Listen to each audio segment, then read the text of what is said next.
Bonjour, mon nom est Zoé Lafontaine, je suis technicienne juridique chez Beauchamp Gilbert Notaire. J'espère que ça va bien. On m'a demandé de vous montrer rapidement une petite démonstration par rapport à l'utilisation de Lexius, qui est le greffe numérique, le nouveau greffe numérique qu'on est tenu d'utiliser afin d'obtenir notre numéro de cours en procédure non contentieuse, faire des dépôts de documents ainsi que dans le fond, tout le suivi de notre dossier, tout ce qu'on va produire, nos pièces, etc., tout doit maintenant passer par Lexius greffe numérique. Donc, on essaie d'éliminer de plus en plus le papier et je vais vous montrer un petit peu comment ça fonctionne puisque je crois qu'il y a beaucoup de personnes qui ont des questions là-dessus. Vous allez voir, c'est quand même assez simple et instinctif, mais je vais vous faire quand même une petite démonstration. Donc, je partage mon écran. Pour aller là, sur Lexius, c'est vraiment très simple. Dans le fond, vous pouvez juste chercher greffe numérique et cliquer sur le premier lien que vous trouvez. Vous pouvez vous l'enregistrer dans vos favoris, il n'y a vraiment pas de problème. Donc, vous arrivez sur ce site-là et il y a plusieurs options disponibles. Donc, automobile et permis de conduire, ça ne s'applique pas. Il y a procédure non contentieuse et greffe numérique judiciaire du Québec. Quand on fait des dossiers de non contentieux, nous, évidemment, dans un bureau notaire, c'est uniquement de ce qu'on fait. C'est ici qu'on va devoir, c'est vraiment la partie procédure non contentieuse qui va nous intéresser.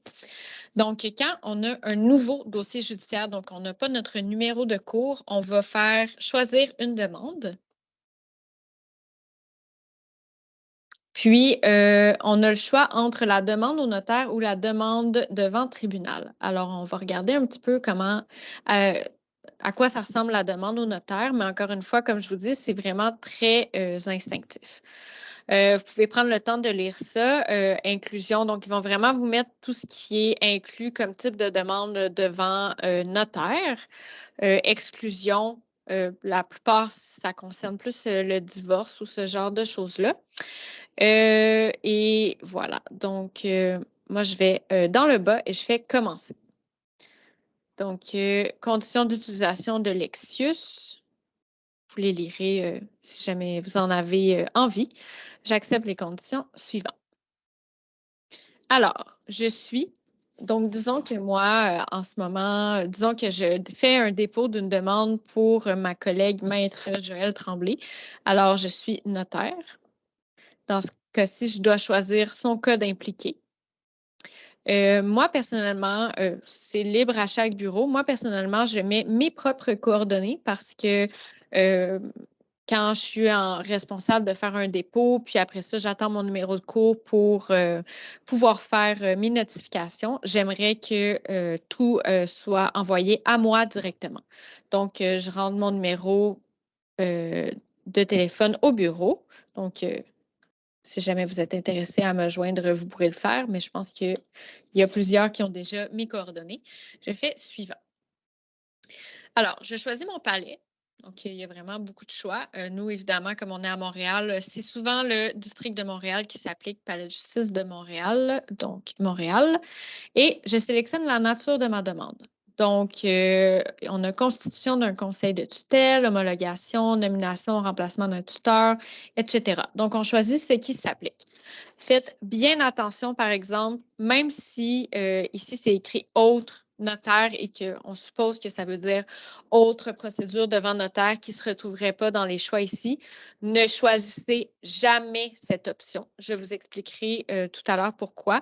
Si jamais il n'y a pas votre type de procédure, prenez le téléphone, appelez au greffe du palais de justice concerné, au service là, de l'ouverture des dossiers et demandez-leur quelle nature vous devriez choisir si la vôtre n'est pas là. Je pense que c'est plus un cas qui va se présenter dans une demande au tribunal qu'une demande devant notaire. Donc, je vous en parlerai dans la section demande au tribunal. Mais vraiment, là, à éviter. Dans mon cas, ça m'a causé énormément de problèmes. Donc, on va dire que c'est une vérification de testament holographe. Votre dépôt est-il considéré comme urgent? La plupart du temps, je vais écrire non parce qu'il faut avoir une bonne raison. Si vraiment, vraiment, vous avez une urgence, vous écrivez oui, mais dans tous les cas, c'est très, très rapide. Là. Vous allez recevoir votre numéro de cours la journée même ou le lendemain si jamais vous avez fait à la fin de la journée. Voilà. Donc, vous avez la possibilité là, de rentrer les informations pour vraiment toutes les parties au dossier. La seule personne dont il est obligatoire de rentrer les infos, c'est la partie demanderesse. Donc, disons que la partie demanderesse, c'est moi, même si, bon, c'est vraiment juste pour l'exemple. Je vais écrire mon nom. Mais c'est vraiment les deux seules informations obligatoires. Alors, pour ma part, pour l'instant, je ne me suis pas pris la tête à rentrer plus d'informations que ça. Tout est dans ma procédure de toute façon. Donc, moi, je mets uniquement le prénom et le nom de mon demandeur. Donc, voilà, ça peut écrire Zoé Lafontaine, partie demanderesse. Le reste, vous pouvez le faire, c'est vraiment à votre choix. Moi, personnellement, je ne l'ai pas fait. Ensuite, document, acte de procédure. Donc, vous voyez qu'il vous dit avis de la demande au notaire. Donc, ce que je vous suggère, ça sera de numériser votre avis de la demande avec un endo. Et donc, vous n'avez qu'à faire joindre un fichier et choisir le document que vous aurez numérisé. Donc là, j'en ai pas pour l'instant, mais numérisez votre avis de la demande avec un endo, sélectionnez-le et joignez-le. On va prendre mon document ici, même si ce n'est pas la bonne chose, là, juste pour que vous voyez. Donc, ça va mettre mon document. Je vais le supprimer pour l'instant. Si jamais, donc dans ce cas-ci, vérification d'un testament. Alors ici, je mettrai ma demande au notaire et la copie de mon testament. Si jamais vous avez des pièces à déposer, vous pouvez le faire. Disons ici, je vais mettre P1. Il vous donne l'occasion de vraiment écrire le nom de votre pièce, la cote, mais on y reviendra dans la partie tribunal parce que la plupart du temps, dans les demandes au notaire, par exemple, homologation de mandat, les pièces sont uniquement déposées à la fin du dossier. Donc, quand on est dans une demande au notaire, avis de la demande, votre demande au notaire avec, là, dans ce cas-ci, parce que j'ai choisi la vérification d'un testament, je mettrai ma demande au notaire et ma copie du testament ici. C'est tout. Là, il me chicane parce que j'ai pas ce qui manque. J'ai pas mis les documents. Mais si jamais je les avais mis, ensuite, il me ferait un résumé du dépôt et je confirmerais, je déposerais. Donc, quand c'est un dossier devant le notaire, c'est un peu la même affaire que quand on le faisait via le huissier, Pure Letter, etc. Un dossier devant le notaire, il vous donne votre numéro de cours et le timbre est payé à la fin seulement. Donc, malheureusement, je n'ai pas encore d'exemple pour vous à ce niveau-là, puisque j'ai seulement un dossier de demande devant le notaire depuis l'ouverture de Lexus que j'ai déposé. Donc, je ne suis pas encore rendue à la partie où je dois faire mon dépôt final et où ils vont me donner la chance de payer mon timbre judiciaire de 55 et 75. Si jamais, entre-temps, je me rends là, je referai une petite capsule juste pour vous montrer le paiement des frais.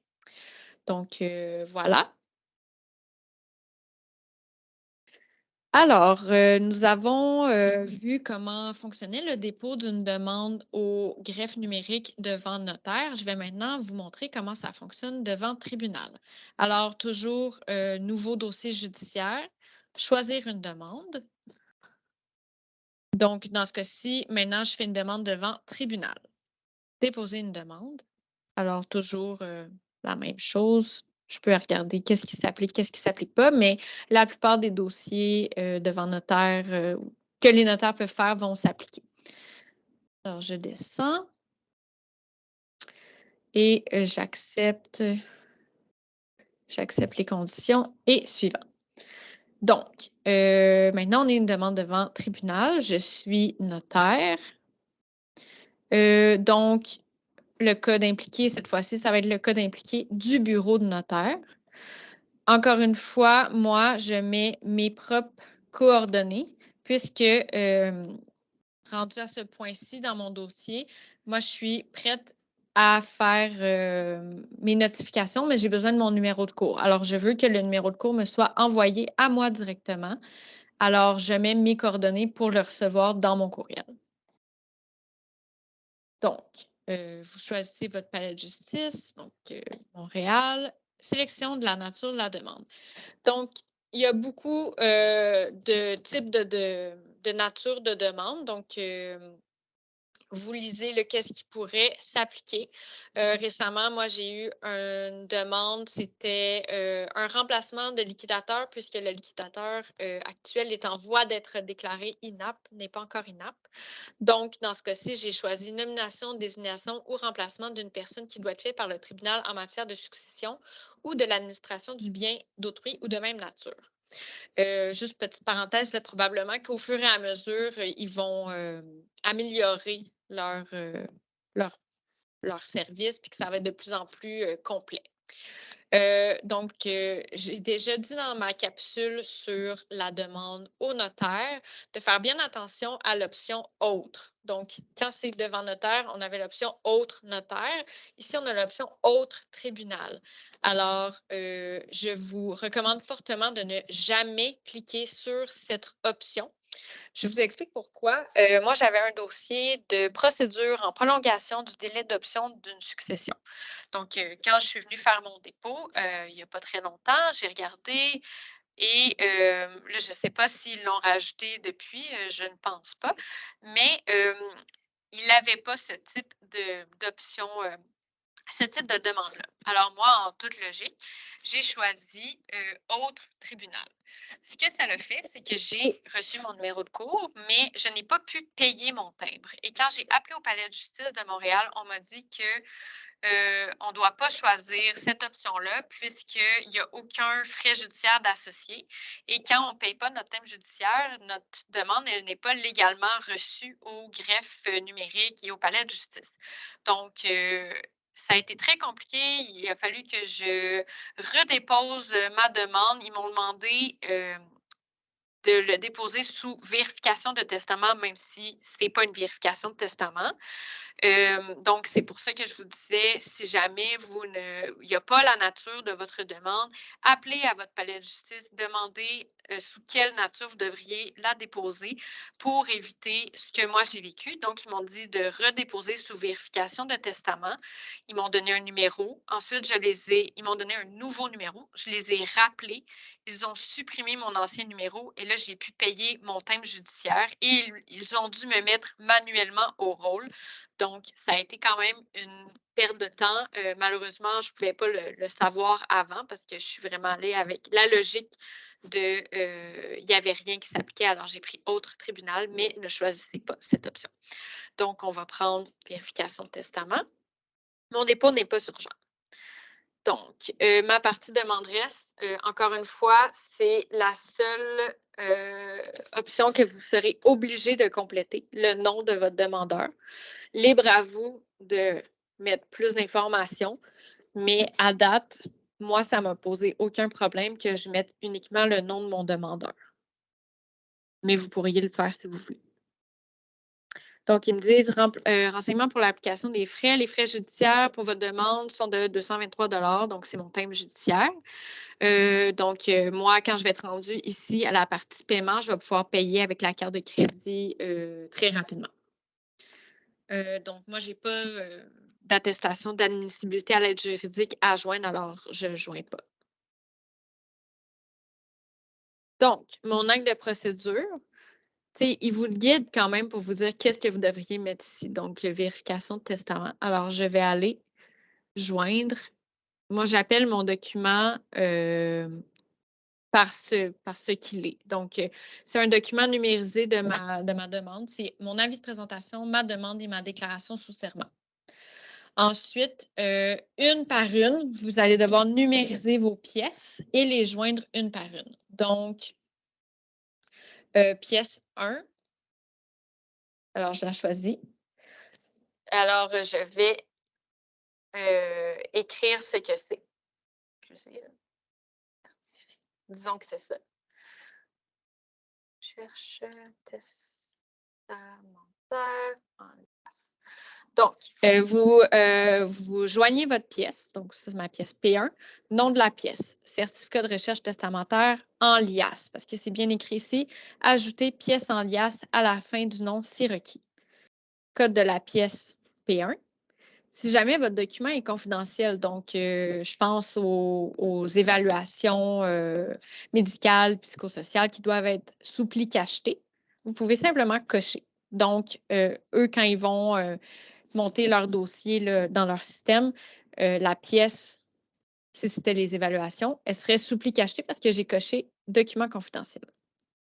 Et ainsi de suite. Donc, je peux rajouter P2. On va l'appeler testament.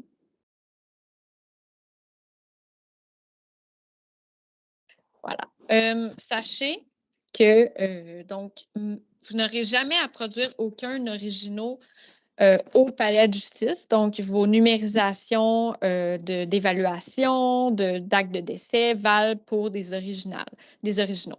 Par contre, les seuls documents que vous aurez à produire, les originaux au palais de justice physiquement, seront le testament holographe, le testament devant témoin ou le mandat devant témoin lorsque c'est le palais de justice qui rend jugement et qui va devoir conserver l'original dans son greffe pour émission de copie future.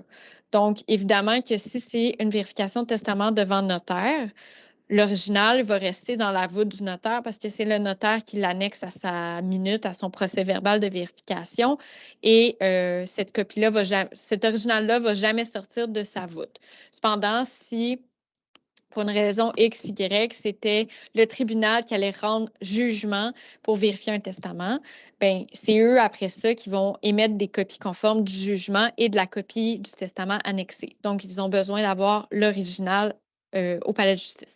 Même chose pour un mandat qu'on homologuerait et qui aurait été signé devant témoin. Ça va être le palais de justice qui va devoir garder l'original avec eux. Donc, voilà, c'est les seuls originaux que vous devez produire. Donc, vos évaluations signées par le médecin, là, vous les gardez dans votre dossier, mais vous faites évidemment les plus belles numérisations possibles là, en couleur, puis vous les envoyez comme ça. Vous n'avez pas besoin d'envoyer la copie papier originale au palais de justice. Donc, voilà, on va y aller comme ça. Donc, résumé de mon dépôt. Évidemment, là, je ne vais pas faire accepter parce que je ne veux pas un nouveau dossier. Donc, Cour supérieure, Chambre civile, procédure non contentieuse, District de Montréal, Palais de justice de Montréal, nature de la demande, vérification de testament, code impliqué du bureau dans ce cas-ci parce que c'est une demande devant le tribunal, mes coordonnées pour que je reçoive le numéro de cour. La partie au dossier, bien, tantôt, je vous ai dit, j'ai mis mon nom là, pour les fins de l'exemple, mais vous mettez le nom de votre partie demanderesse. Libre à vous de rajouter plus d'informations. Et les documents joints, donc, on voit mon acte de procédure, avis de présentation, demande, déclaration, mes pièces. Donc, on voit qu'ici, j'avais choisi, juste pour vous montrer dans l'exemple, que c'était une pièce confidentielle. Alors, on le voit ici. Donc, c'est comme si elle est sous pli cacheté. Puis les frais de 223. Donc, si je fais transmettre et payer, il va m'amener à l'option de payer mon thème judiciaire. Et il va vous donner un petit numéro qui va être comme associé à votre demande. Donc, une fois que ça c'est complété, là, je vais retourner sur le site du greffe pour ne pas faire de confusion. Alors, une fois que c'est fait, alors, quand vous recevez votre numéro de cours et que vous avez un numéro de cours qui vous est attribué, vous recevez un courriel qui ressemble à ça. Confirmation de l'ouverture d'un dossier. La présidente vise à vous informer qu'un dossier a été ouvert suite au traitement des documents portant le numéro de référence. Donc, quand vous complétez là, votre dépôt, il vous donne un numéro. Ça vous permet de faire le comparatif. Donc, le dossier judiciaire portera le numéro 500-14, etc., etc. Donc, ça ressemble à ça quand on reçoit notre numéro de cours. À partir de maintenant, dès que vous avez à déposer, produire des documents dans votre dossier, on va pouvoir les faire avec ce numéro de cours-là. Maintenant qu'on a obtenu notre numéro de cours, on va pouvoir notifier nos intéressés et poursuivre notre procédure. Donc, une fois que j'ai notifié mes intéressés, dépendamment de votre type de dossier, donc dans ce cas-ci, disons que c'est dans le cadre d'une demande devant tribunal, ben moi, je veux m'assurer de produire au palais de justice quelques jours avant la présentation de ma demande. Je veux produire mes preuves de notification. Donc, moi, j'ai notifié mes intéressés dans mon délai et là, je veux évidemment produire mes preuves de notification pour pas, lorsque ça va être le temps d'obtenir mon jugement, pour pas avoir un avis de dossier incomplet parce que je ne les ai pas produits. Alors, je retourne toujours à mon site du greffe numérique. Cette fois-ci, comme j'ai un dossier judiciaire existant, je vais simplement aller ici. Donc, je ne veux pas ouvrir un nouveau dossier, j'en ai déjà un.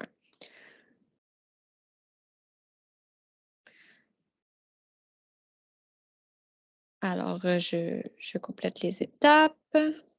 J'accepte les conditions. Donc, mon dossier, on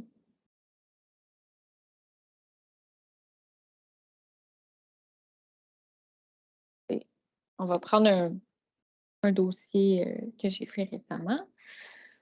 Donc, dossier 514, le dossier concerne une demande devant le tribunal. Sélectionnez la nature de ce que je veux déposer. Donc, vous avez vraiment plusieurs natures. Si jamais vous vouliez vous désister de votre demande, si vous avez des pièces, une réponse, des choses comme ça, vous pouvez venir ici. Donc, moi, dans ce cas-ci, vous avez même déclaration sous serment, liste des pièces, etc. Donc, moi, dans ce cas-ci, c'est preuve de notification. Évidemment, ça aurait pu être preuve de signification si mon dossier le requérait, mais là, dans ce cas-ci, c'est preuve de notification. Mon dépôt n'est pas urgent. Alors, on continue toujours avec les mêmes coordonnées. Donc, là, dans ce cas-ci, c'est devant le tribunal. Alors, je mets le code impliqué de mon bureau. Je mets mes propres coordonnées parce que je suis responsable du suivi de mon dossier. Alors, je veux recevoir le courriel qui va dire que tout ça est bien déposé. Donc, acte de procédure, preuve de notification. Je vais joindre un fichier. Alors, moi, j'avais ici, donc je l'ai appelé le nom de mon numéro de cours, le numéro de cours, parce que je veux être sûre que ça soit bien identifié. Preuve de notification. Je n'ai pas rien d'autre à déposer. Là, je veux juste, petite parenthèse, évidemment, tout ce que je dépose a toujours un endo correspondant. Là, évidemment, je ne peux pas vous montrer mon document parce que c'est confidentiel, mais j'ai ma preuve de notification et j'ai aussi numérisé un endo avec toutes mes informations qui dit preuve de notification originale. Donc, résumé de mon dépôt. Cour supérieure, chambre civile, procédure non contentieuse, district de Montréal, palais de justice, nature de la demande, preuve de notification, renseignement et document joint, preuve de notification. Donc, si je suis prête, je transmets. Évidemment, je ne veux pas transmettre, je l'ai déjà fait et je vous montre le courriel que j'ai reçu. Évidemment, encore une fois, quand on transmet, ça vous donne un numéro là, de référence là, pour votre transmission de documents. Et moi, j'ai reçu un premier courriel disant nous avons reçu vos documents, nous les traiterons. Puis, une dizaine de minutes plus tard, 15 minutes plus tard, j'ai reçu un deuxième courriel qui dit confirmation du traitement des documents. Madame, monsieur, la présente vise à vous informer que les documents ont été traités et déposés dans le dossier 514, etc., 230. Alors, j'ai ma preuve que j'ai dûment produit mes preuves de notification au greffe numérique. Donc, voilà, je vais cesser mon partage d'écran. J'espère que cette petite formation vous aura aidé à mieux comprendre le greffe numérique. Donc, n'hésitez pas à, si jamais vous avez un doute, appeler au palais de justice concerné parce qu'évidemment, c'est un service qui est nouveau, il y a une adaptation, mais ils seront en mesure de vous aider assurément. Donc, voilà, je vous souhaite une bonne journée. Merci.